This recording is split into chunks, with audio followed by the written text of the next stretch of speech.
الكيك اليومي بمقادير بسيطة وبطعم لذيذ هنعمله النهاردة فانيليا وشوكولاتة مع بعض بطريقة بسيطة جدا هتعجبكم. قد ايه بيطلع هش وجميل ومش بياخد مننا وقت خالص. تعالوا نشوفوا عملناه ازاي.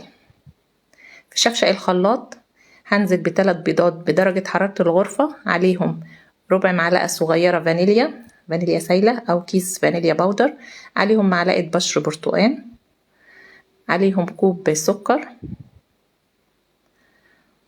وكمان هنزل بكوب حليب.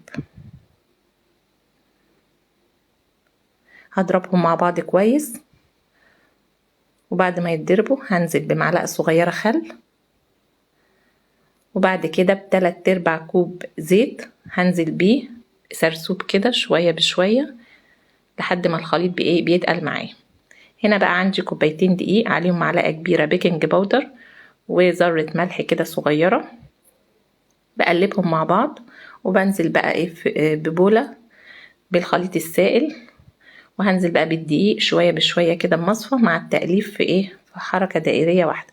هنا عندي صينية مدهونة زبدة او سمنة ومبطنة بدقيق، هنزل ب3/4 الخليط وهسيب الربع الباقي مش هنزل بيه. هضيف له معلقتين كبار كاكاو خام، وكمان معلقتين كبار حليب، وهقلبهم مع بعض كده وهنزل بيهم على الخليط، وبخلة كده هعمل شكل كده جوه الكيك. هدخله بقى فرن درجة 180 في الرف الأوسط.